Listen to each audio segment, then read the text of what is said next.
جديدة على قناة عالم بابجي موبي عن حل مشكلة الخروج المفاجئ في لعبة بابجي. طبعا في ناس كتيرة بتعاني من مشكلة انك بتكون فاتح اللعبة وتلاقي اللعبة تلقائيا خرجت لوحدها. ده ليه اسباب، واقول لك ايه اسباب الخروج المفاجئ من معلوماتي الكاملة من على مدى 6 سنين لعبت بجهاز.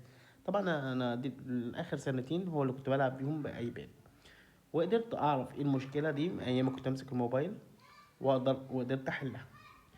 اول حاجه تيجي فاتح رسومات كده، هقولك على خطوه خطوه. طبعا اللي هي بتاع القتال، طبعا لو انت بتلعب 120 فريم خليه 120 فريم عادي، مفيش اي مشكله. تيجي على ساحه الانتظار، دي اول حاجه عشان ايه تحافظ على الجهاز بتاعك ايه ما يسخنش. تيجي تجيبه على سلس وتجيبه على توفير الطاقه. طبعا ده لو جهازك ضعيف. طبعا ساحه الانتظار انت كده كده ما بتحتاجش اللعب في حاجه، بس انا مخليه فائقه عشان انا بلعب 120 فريم والجهاز بتاعته مساحته كبيره. وادوس كلمه تطبيق، دي اول خطوه. طبعا كده كده يعني السبب الاساسي هو ارتفاع درجه الحراره، ان هو السبب اللي بيخلي اللعبه تخرج لوحدها بشكل تلقائي. هنيجي طالعين من اللعبه، واي حاجه موجوده على الجهاز، اي حاجه كده في الاستديو ملهاش لازمه تمسحها، تحدد كله كده.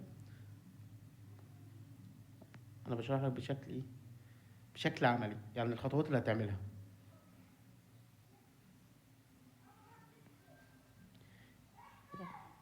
لو لقيت اللعبه بتتكرر عندك تطبيقات، هي بصوا المشكله بتكون في المساحه، في يعني يا اما درجه حراره الهاتف مرتفعه او المعالج بتاع الجهاز ضعيف، فهو بيحتاج بقى المعالج انه يشتغل على اللعبه.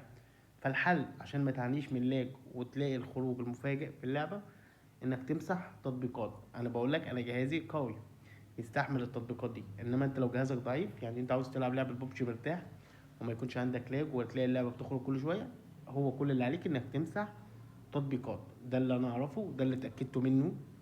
بس ده كان نهايه شرحي، اتمنى منك تدعمني بظل لايك واشتراك في القناه. سلام.